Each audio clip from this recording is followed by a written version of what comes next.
The first thing Yara noticed was that the dream smelled like ozone. Not like fire, not like the copper stink of blood she'd come to associate with the front lines.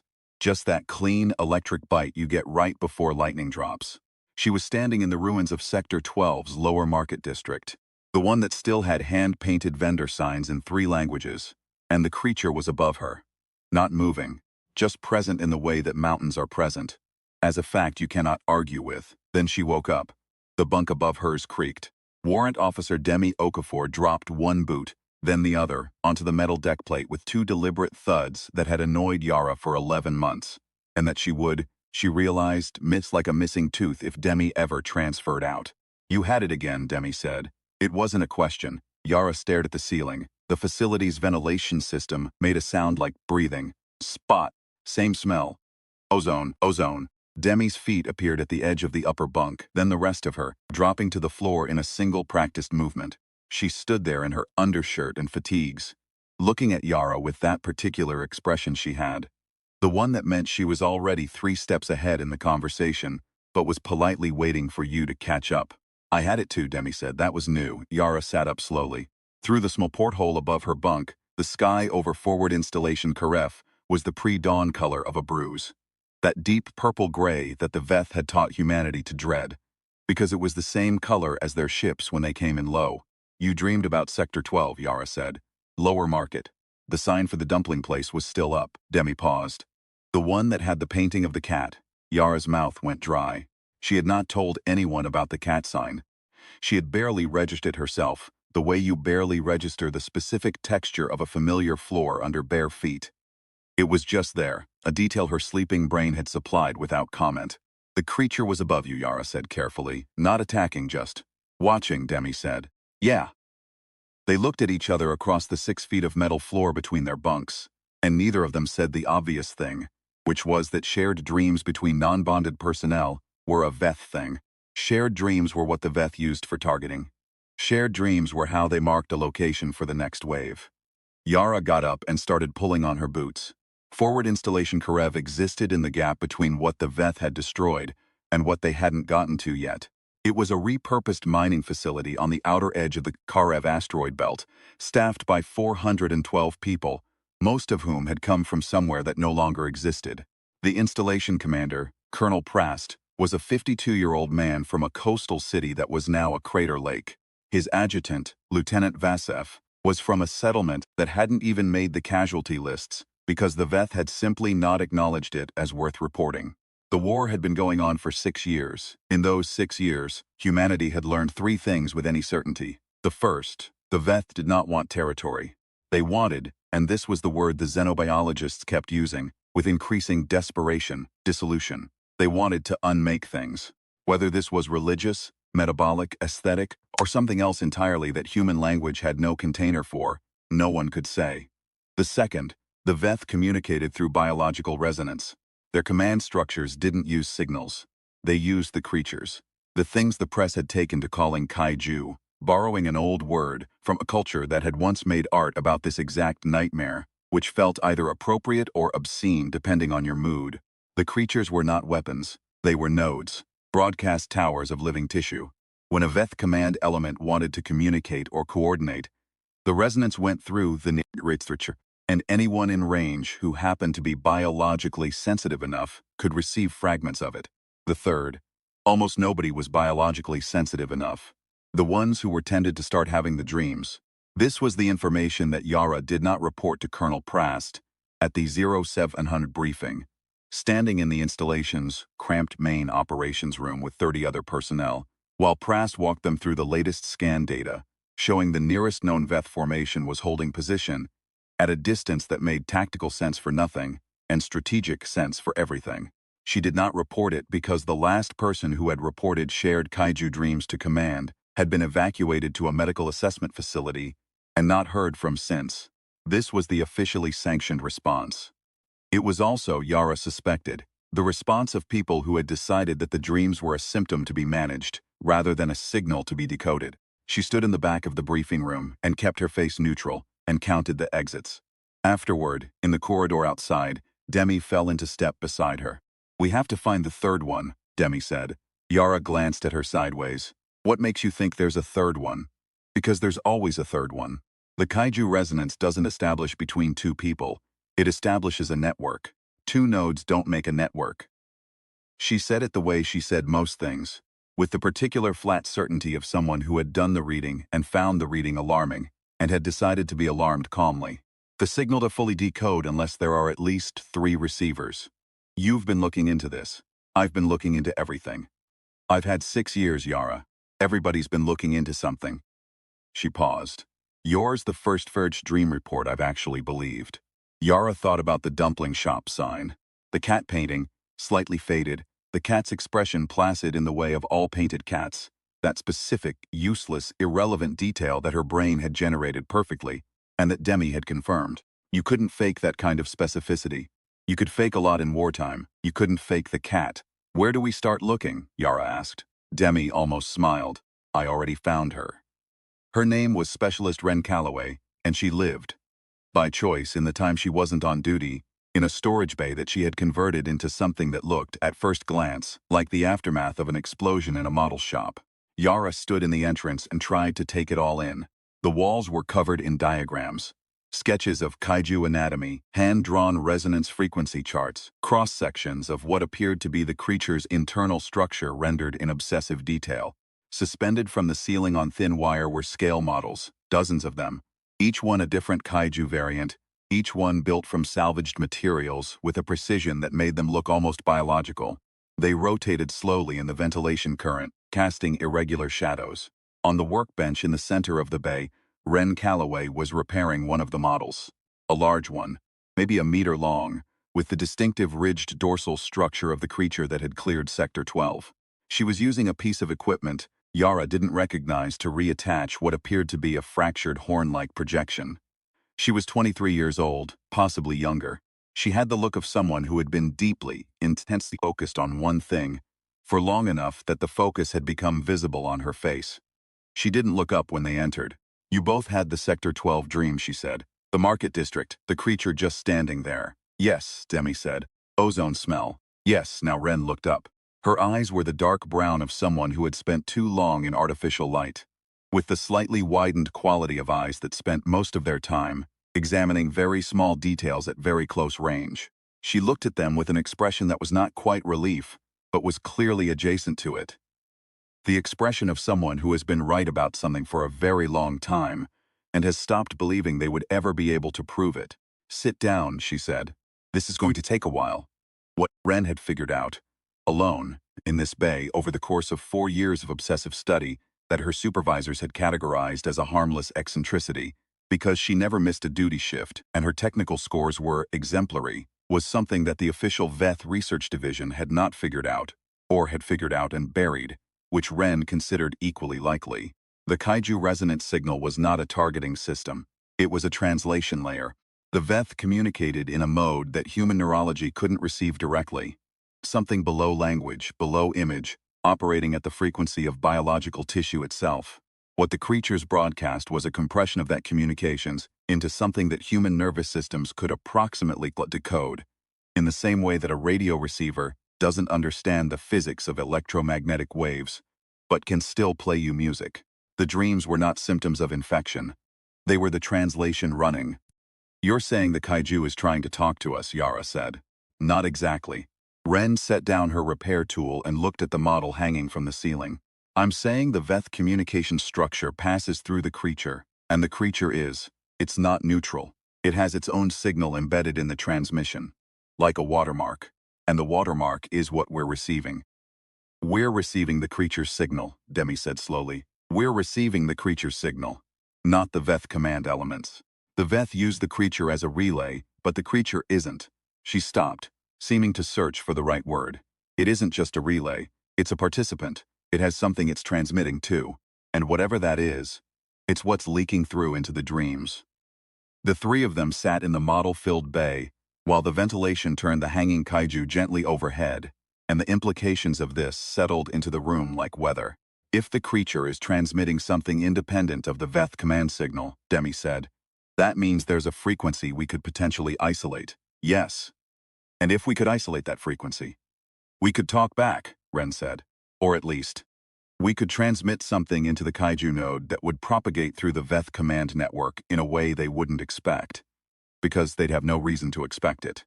They've never had a reason to expect it. In 6 years of war, no human has ever transmitted anything through a Kaiju node. As far as the Veth know, we can't. As far as the Veth know, we receive. Some of us, those rare biologically sensitive cases that they probably assume get immediately quarantined and neutralized. She paused. Which they do. Except me. Except you, Yara said, and now except you too. She looked at them steadily. You know what the Veth miscalculation is? Their entire strategic model assumes that if they hit hard enough, the humans who are still standing will eventually stop. We'll calculate the odds and go quiet. They've been watching us for 6 years, and they've watched us lose, and they've watched us fall back, and they've watched us adapt. And every adaptation we make they measure against their own scale of what counts as a response, and we keep coming up below the threshold. She reached up and steadied one of the swaying models, the Sector 12 variant, with 2 careful fingers. They don't have a category for what happens when something won't stop. When the math says stop and the thing just doesn't, they can model us surrendering. They cannot model this. Yara thought about forward installation Karev, about 412 people from places that no longer existed, going about the routine of an active military installation, running drills, doing maintenance, filing reports, eating together in the mess with the terrible coffee that somehow everyone complained about and everyone kept drinking. The Veth formation, holding at distance, the certainty in the back of every mind that the formation was waiting for something. The absolute refusal, in the front of every mind, to let that certainty change what they did with their hands today. She thought about the cat sign, faded paint, placid expression. What do you need? She said. Ren looked at her for a long moment. Then she turned back to the workbench and picked up her repair tool. I need the resonance frequency of the creature in the Sector 12 dream. I need it matched against the geological resonance signature of the real creature's last known position. I've been working from model estimates, but model estimates have error tolerances that I can't compress below about 8%, and 8% is enough to turn a directed signal into noise. She picked up the model horn, almost repaired now, and examined its tip with care. But if 3 people who received the same dream, in enough detail to cross-verify, could map the signal together, 3 receivers triangulate, 2 don't. Demi was already pulling out a data pad. What format do you need the mapping in? Ren looked at Demi with that same expression, relief adjacent, and then looked at Yara, and Yara recognized it now. It wasn't that Ren had been right for a long time and was glad to be believed. It was that she had been doing this alone for a long time and had stopped expecting company, the same dream, the same ozone smell. 3 people separately standing in the ruins of the same familiar place, watching a monster watch them back. Let's start from the beginning, Yara said. Tell me everything you saw. They worked in the storage bay for 11 days. It was not a clean process. Memory is not a precise instrument, and the dream deals they were trying to map were the kind that slipped sideways when you looked at them directly. You were sure you'd seen the creature turn its head to the left. But when you said it aloud, the certainty dissolved and you thought maybe it had been still. Maybe it had been the shadows moving. The 3 of them argued about details constantly, cross-referencing, rejecting data points that didn't triangulate, building up a map that slowly, grudgingly gained resolution. Ren barely slept. She ate when reminded. She had the quality of someone for whom the work had become indistinguishable from breathing. Not an obsession in the pathological sense, but in the sense of someone who had found the one thing that made sense to them, and was simply doing it with every resource available. Yara watched this and thought about the things she'd told herself she would do after the war. The small accumulation of deferred lives. See this person, return to that place, learn the things she'd been meaning to learn for 10 years. The war had been going on for 6 years, and the list had grown, and she had carried it quietly, the way you carry a promise to yourself, when the conditions for keeping it keep not arriving. You have to be like that creature, she thought, staring at the Sector 12 model suspended above the workbench. Unafraid to go at the thing in front of you. Unafraid to go through it. On the 8th day, Demi solved the resonant matching problem with a lateral approach that made Ren sit very still for 30 seconds before starting to recalculate everything. And on the 9th day, the error tolerance dropped below 2%. And on the 11th day, Ren looked at the finished frequency map and said quietly, "That's it. That's the signal." She sat down on the floor. Yara and Demi looked at each other. How long did you say you'd been working on this? Demi asked. 4 years, Ren said, still looking at the map. 4 years, 2 months. She stopped and laughed, a short, surprised sound. I stopped counting after the first year. It seemed like bad luck. What do we do with it? Yara asked. Ren looked up. The expression on her face had changed. The long, focused intensity was still there, but underneath it something else had surfaced. Not quite hope, which felt like too clean a word for wartime, but something in the same neighborhood. The thing you feel when the math starts going the right direction and you allow yourself, provisionally, to believe it. We build the transmitter, Ren said, and then we figure out what to say. The transmitter was not elegant. It was built from components that had no business being assembled together, salvaged from damaged equipment, traded from the installation's repair depot with explanations that were technically true but strategically incomplete, assembled in ways that violated at least 4 maintenance protocols and possibly 2 safety directives. It looked in Demi's assessment like an argument, but it worked. The testing happened in stages, each one achingly cautious, a signal sent, a response checked, the transmission adjusted by increments that felt geological in their slowness. Ren had been right about the creature's signal being separable from the Veth command layer. What she hadn't been able to predict was whether the creature would respond to a transmission, or whether it was capable of independent response, or whether the whole theory would turn out to be elegant and wrong in the way of many elegant theories.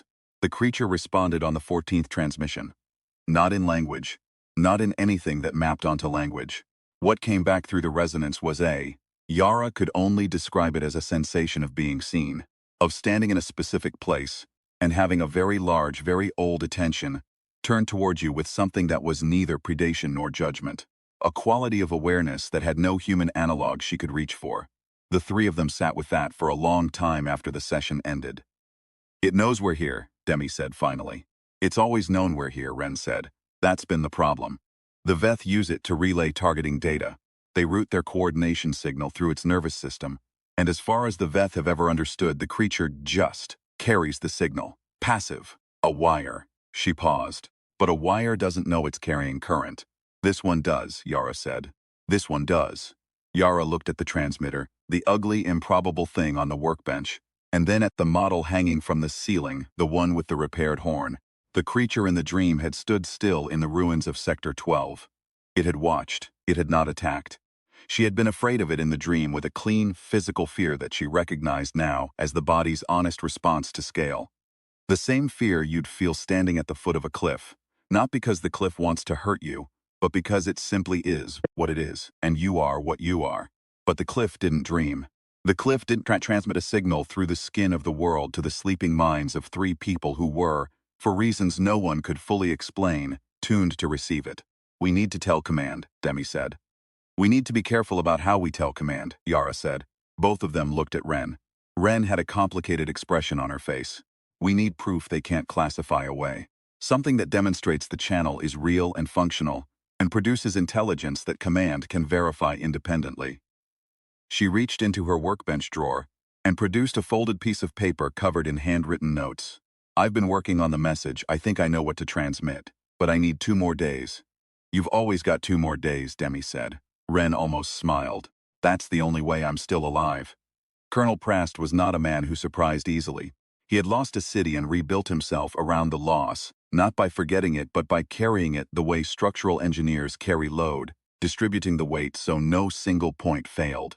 He had commanded Forward Installation Karef for 3 years, with the kind of steady, undemonstrative competence that didn't make for good stories, but kept 412 people alive in a location that the Veth had not yet found reason to prioritize. When Yara, Demi, and Ren came to his office at 1400 with a data chip and a request for a private audience, he looked at the 3 of them for a moment. The expression of a man reading context from posture, pace, the specific way people stood when what they were carrying was heavy, and told his adjutant to reschedule the afternoon. He listened for 40 minutes without interrupting. He looked at the data. He looked at the frequency map. He looked at the transmission logs, which Ren had documented with the meticulous habit of someone who had known, for years, that she would eventually need to prove this to someone who hadn't been there. Then he said, "What did you transmit?" Ren leaned forward. The resonance equivalent of a location. Specifically, the location of the Veth formation's command node. The one they think we can't identify because our sensor systems don't register the right frequencies. She paused. We can register them. We've been able to register them through the kaiju signal for 11 days. The creature knows where the command node is. We asked it to shoo us, and it did. Prast looked at the location data. He looked at it for a long time. You're telling me we have a targeting solution on the Veth command element, he said. Not through our targeting systems, Demi said. Through the creature. If we can transmit the right signal back through the kaiju node, not a weapon, just a resonance disruption, the Veth command layer communication breaks down. Their coordination collapses. Every unit in this sector loses its command structure simultaneously. And the creature? Yara answered that one. The creature is transmitting a signal independent of the Veth command layer. That signal has been there the whole time, we think. She stopped, aware of how this sounded. We think the creature wants the Veth command signal out of its nervous system. We think it's been trying to tell someone that, through the dreams, for longer than we've had a war. Prast was quiet for a moment. A monster, he said slowly, that wants the same thing we want. Something that doesn't want to be used as a weapon, Yara said. That's the same thing, more or less. Outside the porthole, the sky over Karev was the early afternoon color of hammered metal, the kind of sky that pressed down on everything under it without committing to rain. Somewhere beyond visible range, the Veth formation held its position, running its calculations, waiting for the threshold moment when human resistance would complete its predicted decline, and they could proceed to the next phase of dissolution. They were very good at math. They were not good at accounting for things that wouldn't stop. Things that kept coming, and kept adapting, and kept finding, in storage bays full of hand-built models. The specific kind of insight that comes from someone who has been told their obsession is harmless long enough that they were left alone to develop it into something that mattered enormously. Prast picked up his comm and called Lieutenant Vasev. Get me fleet command on the secure channel, he said, and tell whoever's on duty that I need a firing window and an unconventional targeting solution cleared. Yes, today. He paused. Because we've been talking to the kaiju. Because it's been talking back. Because some of my people are better at listening than the rest of us gave them credit for. A beat. No, that's not a code phrase. Get me the window. The transmission went out at 2247. It was not elegant either, not the clean, decisive moment that stories tend to require. Ren sent it from the storage bay, with Yara and Demi on either side of her, the three of them watching the instruments in the specific way you watch instruments, when the thing you've been building toward is finally happening, and you're not sure whether to feel exhilarated or terrified, and you're feeling both simultaneously, which is uncomfortable. The signal propagated through the kaiju node the way they'd calculated it would. What happened in Zefeth formation over the next 4 hours was something that no human sensor was capable of observing directly, but the effects were measurable. The formation fractured. The coherent command structure that had held it in position for months dissolved with a speed that Fleet Command's analysts would spend years trying to categorize correctly. The Veth units pulled back. Not in retreat in any sense humans would recognize, more like a system that had lost its organizing logic and was reverting to component behaviors, each one individually functional and collectively purposeless. The creature moved. This was the part Yara hadn't predicted, not the direction of it, not the scope of it. It moved through the Veth formation like weather, and wherever it moved the formation's collapse accelerated. And what exactly it was doing and why, no sensor array humanity had built could translate. Maybe it was settling something that had nothing to do with humans. Maybe it was doing exactly what Ren had suggested, removing from its nervous system a transmission it hadn't chosen to carry. Maybe it was just being what it was, and being what it was happened this time to coincide with what humanity needed. By 300, the formation was gone.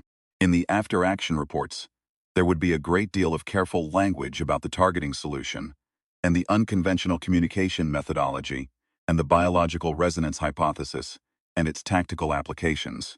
There would be citations and commendations, and several months of follow-on research that would be simultaneously urgent and frustrating in the way of all research that tries to replicate a process that was, the first time, as much intuition as science. But that was later. At 0300, in a storage bay full of models turning slowly in the ventilation current, Ren Calloway sat on the floor again, by choice this time, with intention, and looked at the ceiling. The Sector 12 variant turned above her, its repaired horn catching the light. She had built the horn from a piece of heat-shielding material she'd salvaged from a broken re-entry vehicle, shaped it over 2 days, with tools that were not intended for that purpose, attached it with an adhesive that required 4 hours of curing time. She had rebuilt it because a broken model felt like a broken promise, and because the making of it had been, like all the making in this room, her way of staying directed, of having something her hands knew how to move toward when her mind had run out of certainty. Yara sat down next to her on the floor. They sat there, the two of them, and then Demi came and sat down too, and the models moved overhead in the dark. "What do you think it was doing?" Yara asked, at the end, when it moved through them. Ren was quiet for a moment. "I think it was going somewhere it wanted to go," she said. "I think it's been somewhere it didn't want to be for a long time, and we gave it an opening and it went. Just like that. Just like that." She looked up at the models. "The Veth don't have a word for that. That thing where you've been somewhere that's wrong for you, and then you're not, and there's no negotiation and no explanation, you just go." She paused. "They don't have a concept for it. They couldn't predict it in the creature, and they couldn't predict it in us." Yara thought about the list of deferred things. The people to see, the places to return to, the things to learn. She thought about Forward Installation Karef, 412 people, the terrible coffee.